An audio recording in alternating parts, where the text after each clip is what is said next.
This is yet another Off the Shelf Books on Tour. I'm your host, Veronica Andrews. My guest is Mr. David Mahood. Great. And his book is One Green Deed Spawns Another, and another, and another, and another. What a journey. Your interest in saving one little thing and learning more about it. An adventure you've been on has taken you everywhere, hasn't it? Well, it seems like it at times. I think anybody's journey is sort of not straight. And so over a long period of time, I've met some amazing people. And so it's been a 20-year plus journey. And you started out in furnishings, commercial furnishings, which I see a glut of.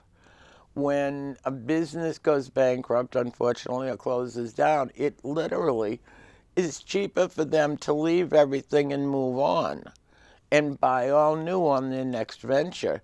I have a warehouse in my own community where you can buy, office furniture. So it's worthy of being recycled, whether it's environmentally. Yeah, I mean, recycling and refurbishing is a form of preserving these products, and obviously we want to keep them from going from new products right to downcycled into a landfill. But it's tricky. I mean, obviously there's a lot of surplus and sometimes not as much demand. So you're probably right. You probably see a lot of commercial furnishings that are sitting there just waiting to go to the dump, or hopefully they at least get downcycled to maybe another facility. Well, I think in some cases it helps a new venue start up. Instead of a $10,000 investment in desks and chairs, they can pull it off for less and give them a heads up. So in a way, that's good. And then from furniture, where did you step into? What was next? Well, the story goes back to 1998 because I was in this field of commercial furnishings, but I was becoming much more environmentally aware. And it was really difficult to reconcile what I was doing as a career with this budding passion that I was gaining. So ultimately what happened is I just decided, well, this is my career. I've put 20 years at that point into it. And I'm going to figure out a way to green this furnishings or this company and green this industry as best I could. And I learned so much along the way. It was very early on. I mean, now there are a lot of manufacturers that have really good environmental claims, but back then they really didn't. No. So it was quite an epiphany, and it was quite a reconciliation of what I was becoming with my career. And you wouldn't think somebody in commercial furnishings would have this, great awareness of nature and ecology and everything else. But once you start reading some of these books that I did back in the mid-90s, you get caught in it, and you know that you can't stop. You can't stop reading these books. You can't stop being more aware of what's happening with our environment. And I didn't want to contribute in any way, shape, or form to it. I personally, and I haven't been in business environment for years, but there's so much waste. Oh. I can remember when computers were going to make our life better, easier, and in some cases they do. And it would be a paperless society. I haven't seen that happen yet. No. There's more paper now than ever before, and half of it has little or no value. Yeah, I mean, I often say it's like, possibly, a single-use piece of paper is possibly the worst use of a tree ever. I mean, trees are the lungs of the planet, and by continuing to harvest them for not good value purposes is just, it's a rush to the end. So how long were you into it before you started meeting like-minded people? I'm sure they didn't rise to the surface quickly. No, they didn't. It was an adventure that took me in so many different directions because I just started asking questions. Okay, how can this be made differently? Can we source this differently? Can we find a material to do this? And you know, I got a lot of no's. I got a lot of doors slammed in my face. But ultimately, you get that one person, and it sparks their interest. And again, it's like I say, you know, one green deed actually does spawn another.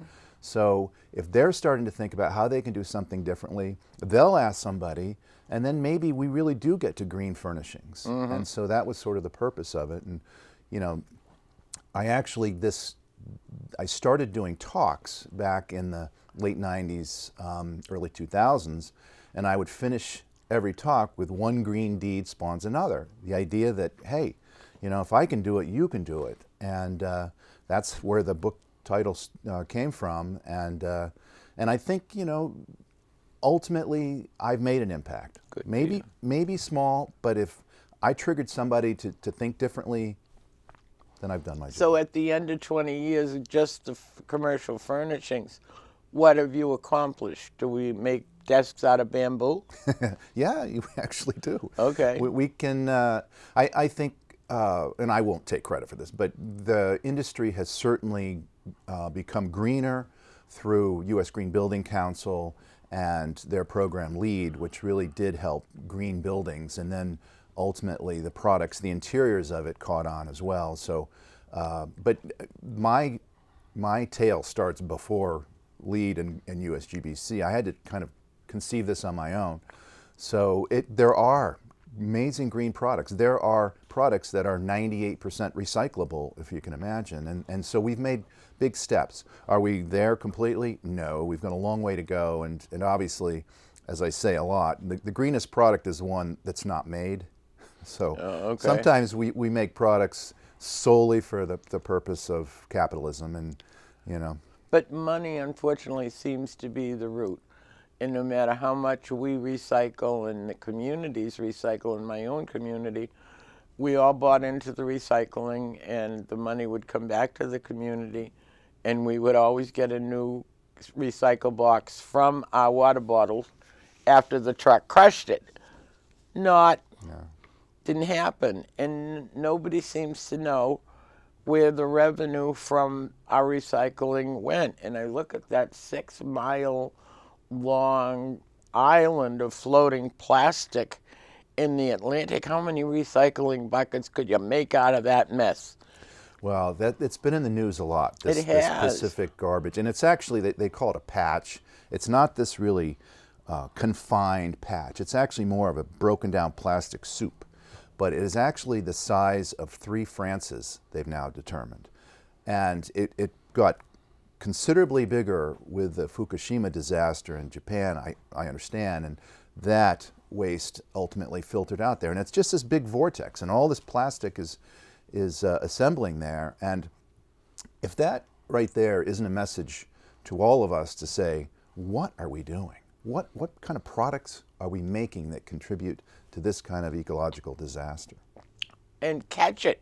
And catch it. And melt it down. I was thinking last night, I wonder if you could take it up onto what used to be a beautiful sandy beach, and because we've suffered so much coastline, and bring it up on the beach and then put sand on top of it.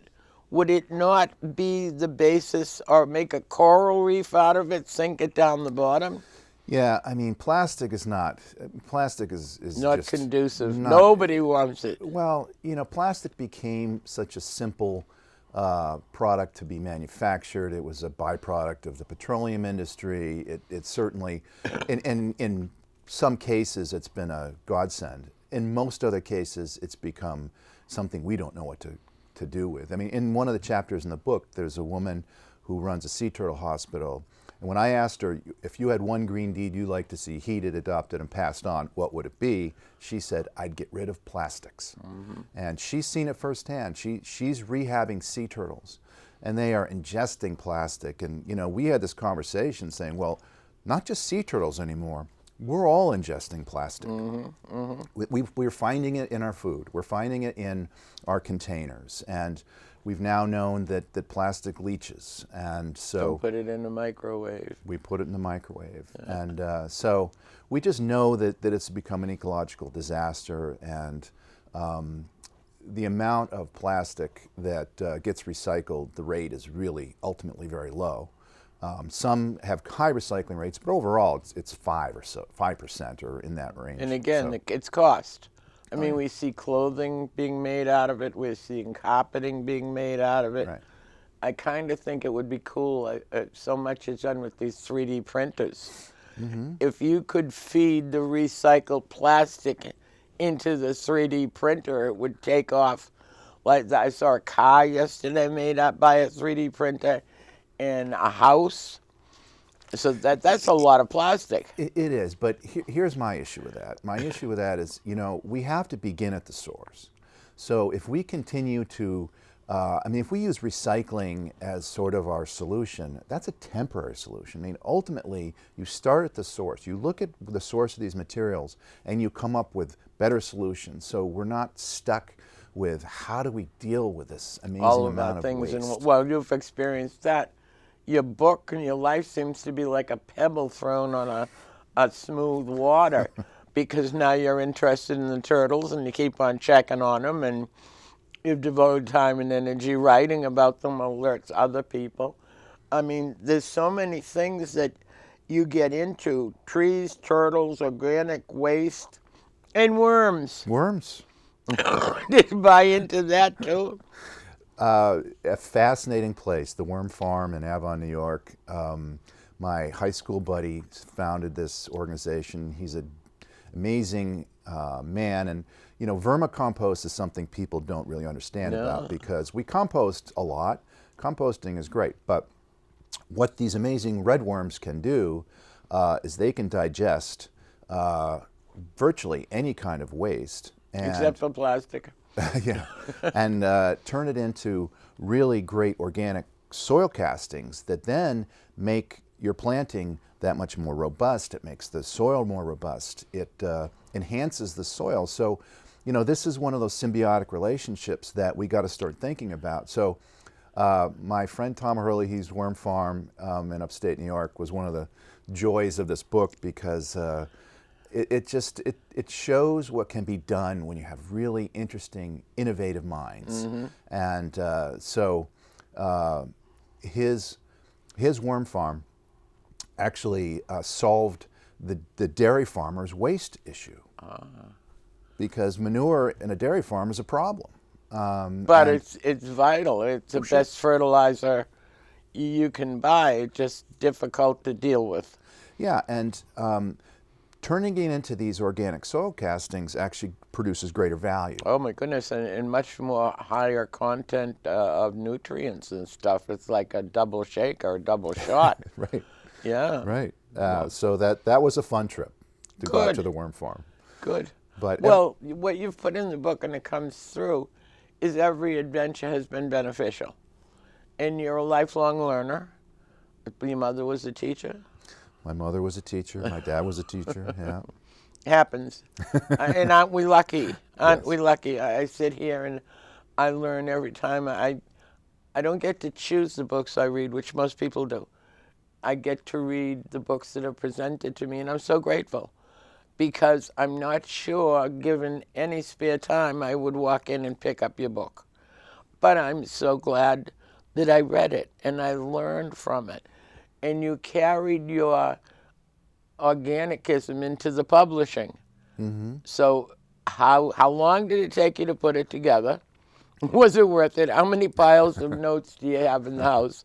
And it's not self-published. Well, it is self-published. Okay. It's self. Okay, to back up, the book took me about 4.5 years. Okay. Obviously, it was extended because I had to do interviews. So I had to go and interview. And you have to live and work and provide for your family. That too. But because these interviews were difficult to schedule, and so it took me 4 years to write the book. A lot of it had been written because I had gotten a Green MBA from San Francisco Institute of Architecture. So, and the founder of that is also in one of the chapters in the book. So that process was about 4.5 years. And then when I chose to publish it, ultimately I tried to go the traditional publishing route. That that's really a challenge beyond A little overwhelming after you've been locked in a room typing for years? It's just, you really are pigeonholed into a genre, and you really have to, show that there's immediate marketing value in that genre. And, my book is got a philosophical element to it, and it doesn't fit perfectly in a genre. So ultimately, I went through Ingram's program, the Ingram Spark program, which allowed me to discount it as such that bookstores can sell it for the same amount or same price as Amazon. So I wanted to support local and indie bookstores. For example, in Beverly, Cabot Street bookstores, Books and Cards has my book. They have it on the shelf. I'm supporting them. They're supporting me. And I encourage all new authors to take that route. Bookstores need every bit of help that they can get. Amazon certainly is an unfair competitor to them. But it was a labor of love. There are, there are probably 12 more chapters I could write. I've got some wonderful people that I've met that have inspired me. And, again, the purpose of the book was to inspire others as I had been inspired by these amazing people. And, if that pushes someone to think differently, to try something differently, to do something more in balance with the earth and with nature, then, I've done my green deed. And do you have your own website? And do you hear from people who have read the book? Yeah, I have a website, onegreendeed.com, and I've gotten some good reviews. I kid because you were talking about teachers. My mom and dad are teachers, and so they are pretty sharp readers, and my dad's also a writer, so it was tough to get them to approve. Did you write silently for a long time? I started, actually, the funny thing, I started letting Dad, my father, the PhD professor, start editing some of the... And that got you in trouble with and your then mother? I did maybe 2 chapters, and I said, wow, no, this isn't gonna work. I really need to write it, and just hope he's happy This is my book. I would like your opinion on my book. And our writing styles are very different. I have a daughter who is a grammatical queen, and she can't believe I get published. She can't believe I sneak it out, and somebody else actually finds value to it. And when she takes it and makes it grammatically perfect, it's boring. Yeah.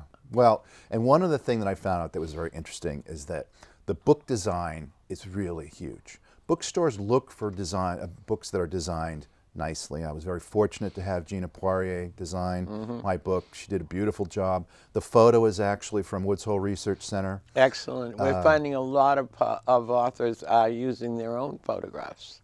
Yeah, this is actually a photo from the director of facilities at Woods Hole Research Center, and they gave me permission to use the photo, and it's a beautiful photo. Gina thought it worked beautifully for the book. So, yeah, I mean, I'm lucky because I have that relationship with Woods Hole Research Center too. Now, yesterday on the radio, I heard that by 2020, solar and wind power will have gained 20% of our dependency on fossil fuel.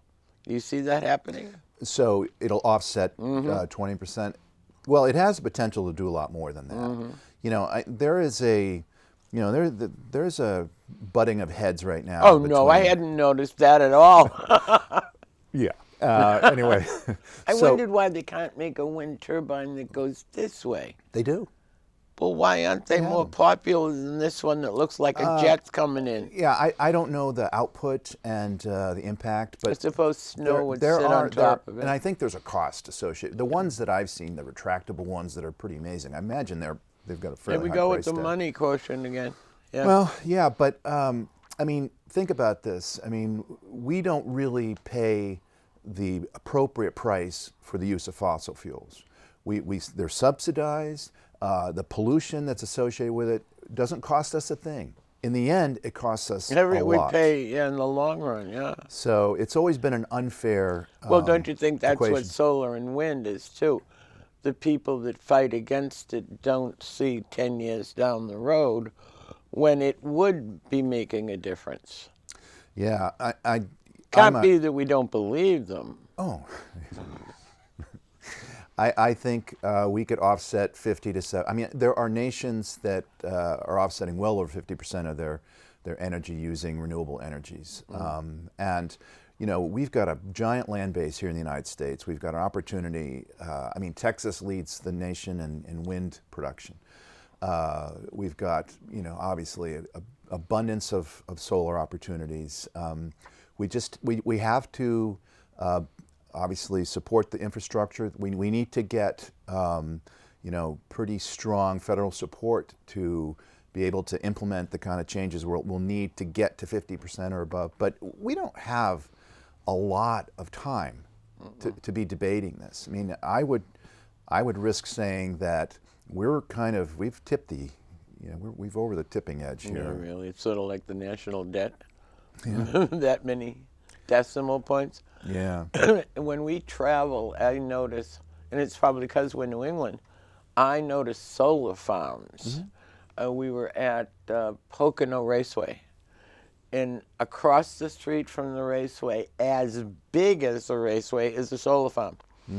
And it supplies all the electricity for the raceway and 75% of the electricity for the adjoining town. Yep. It's possible. Yeah. You also, you know, it's great when you have community support, municipal support, state support. You know, right now there's not a strong federal support for renewable energy, but why? There's a lot of hot air coming out of there. well, we could ledge that. you know that I address that in my book.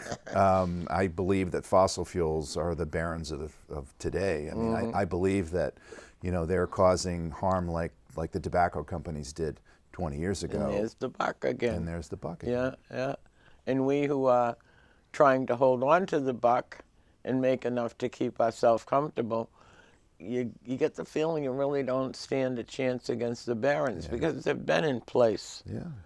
And they're protecting their investment. Yeah. And they're digging in. They don't want to be us. Yeah. I don't have any complaints being me. I don't want more. I've always wanted just enough that I could share. And I've been lucky enough that has how my life goes. Well, I would also add that by doing this program, you're doing your green deed. Oh, my one green deed spawns another. Absolutely. Sustaining books is a phenomenal green deed. So and congratulations. Using the cable airway. Yeah. Cable, the big guys would like to knock us off, and I'm finding that cable is having a stronger and stronger presence every day. The networks are getting worried. Yeah.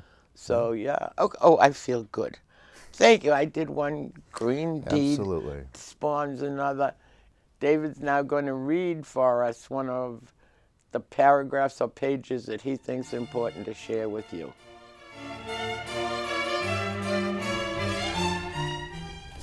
All right, this is from the concluding chapter. It doesn't give too much away, so I think we'll be okay. It seems as if we sway with the breeze like tumbleweed plants because we're not truly grounded as a species, and that all we feel when we gaze at a natural landmark isn't connected to the caveat, then we can lose everything by doing nothing. And there are many pertinent references. We allow our babies outside, but we still choose to dump chemicals on our lawns. We don't see a drowned sea turtle when we eat seafood, or a dead honeybee when we eat genetically engineered corn, or make the connection between monarchs and Monsanto, or the one between Oreo cookies and orangutans. Cognizant of that, I think it's equally simple to take claims at their word as it is to condemn them without any credible assessment of real impact. Both are a disservice to the rest of us. In my fog of scientific ignorance, I've tried to rely on experts. I have tremendous respect for the hand-picked environmentalists I selected within these pages with their diverse background and expertise. I'm not going to accept that our habitat is going to hell in a sun chariot without asking how and why. In our embrace of industrialization is the reality of habitat pollution and the bargaining of species. We reign as the one species that evolved into a role of dominance, able to use technology to eliminate other species and perhaps, unwittingly, our own. I've also learned that we're not all primed to destroy our fellow brothers and sisters, but in fact are programmed to nurture each other. Yet, we're capable of so much more. One green deed is just a single, finite action if we're not enjoined. Hand in hand we go down the journey of life. Thank you for enhancing our journey. Thank you for letting me Thanks be here. for having us. And when you write the honor. second one, will you come? I certainly will. Excellent. Please have me back. Thank you. Bye.